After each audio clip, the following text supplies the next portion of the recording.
চিকেনের এই আইটেমটার নাম আমি জানি না। এটা পুরোপুরি আমার নিজের বানানো। এর জন্য নিয়ে নিয়েছি চিকেন ড্রামস্টিক। নর্মাল চিকেনের কারি কাট পিস দিয়েও কিন্তু হয় রান্নাটা। ঠিক আছে? এবার ড্রামস্টিকগুলো নিয়ে নিলাম। আর একটা মশলা তৈরি করে নিয়েছি। জিরে, ধনে, গোটা গরম মশলা, স্টার অ্যানিস, জায়ফল আর একটা বড় এলাচ। এর মধ্যে যদি কোনো মশলা না থাকে বাড়িতে, অত চিন্তা করার কোনো কারণ নেই। নর্মাল জিরে, ধনে, গরম মশলা এগুলো তো থাকেই বাড়িতে।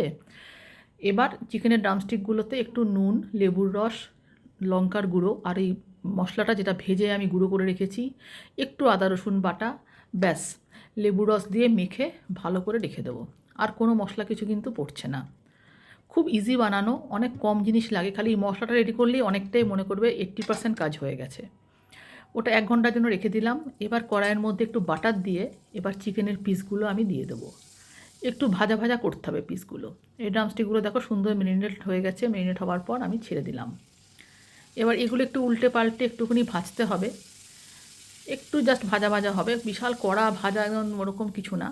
অল্প ঢাকা দিলাম যাতে একটু কুক হয়, অন্তত 50% মতন কুক হয়ে গেছে এতেই। অনেকক্ষণই ঢাকা দিয়েছিলাম। আবার উল্টে পাল্টে একটু সাদা তেল মিশিয়ে দিলাম। শুধু বাটারে ভাজা হচ্ছিলো, একটু সাদা তেল দিলাম আর দিয়ে দিলাম কয়েকটা রসুনের কোয়া।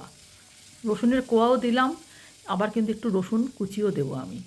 তোমরা থেতো রসুন দিতেও পারো, রসুন বাটাও দিতে পারো, কোনো অসুবিধে নেই। এবার রসুনগুলো দিয়ে একটু নাড়াচাড়া করেই এবার আমি দিয়ে দেবো কুচনো পেঁয়াজ। পেঁয়াজটা দিলাম, দেখো একটু ভাজা ভাজা যেই হয়ে গেল ওগুলো, তখন পেঁয়াজ দিলাম। খুব বেশি ভাজা কিন্তু কোনো কিছুই হবে না, রসুনের কোয়াগুলো কিন্তু মানে মোটামুটি 50%ই হয়েছে। এবার পেঁয়াজটা দেওয়ার পর একটু নেড়ে চেড়ে এবার মিশিয়ে দিলাম লঙ্কা কুচি। যে যেমন ঝাল খাও লঙ্কা দিয়ে দেবে, কাঁচা লঙ্কা কুচি।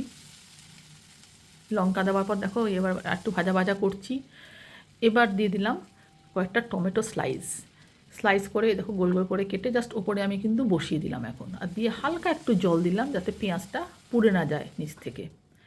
এবার হচ্ছে আসল মশলা, কাশ্মীরি লঙ্কার গুঁড়ো। এটা কিন্তু দিতেই হবে, হ্যাঁ, এটা কিন্তু মিস করলে হবে না। এখন কোনো মশলা কোনো কিছুই পড়বে না কিন্তু, আর যা হওয়ার হয়ে গেছে। কাশ্মীরি লঙ্কার গুঁড়োটা একটা মানে মেন ইনগ্রিডিয়েন্ট এই আইটেমটার। দিলাম, আর দিলাম অল্প একটু নুন আন্দাজ মতন। দিয়ে এবার সব নাড়াচাড়া করে ভালো করে এবার কিন্তু আমি ঢাকা দিয়ে রেখে দেবো। এবার বেশ কিছুক্ষণের জন্য ঢাকা দেবো, প্রায় 10 থেকে 15 মিনিট, যাতে চিকেনটা পুরো কুক হয়ে যায় সুন্দর। আর টমেটোগুলো কিন্তু একদম যেন গলে না যায়, একটু যেন মানে এরকম থাকে আর কি, হ্যাঁ, 90% কুক হবে, হালকা একটু মুখে পড়বে এরকম যেন থাকে। ব্যাস এটাই কিন্তু রান্না হয়ে গেল। গরম মশলা গুঁড়ো একটু দিলাম, দিয়ে আবার মিলিয়ে নিলাম। এটা ফ্রাইড রাইস, পোলাও, পরোটা এসবের সঙ্গে, হার্ব রাইস সব কিছুর সঙ্গে চলবে। ভাত রুটির সঙ্গে আমি জানি না, চেষ্টা করে দেখতে পারো। খেতে দুর্দান্ত হয়, ভীষণ ভালো হয়। মানে একটু চ্যালেঞ্জ দিয়ে বলতে পারি, একদম একবার খাবে তো বারবার খাবে। সবাই ভালো থেকো, টাটা।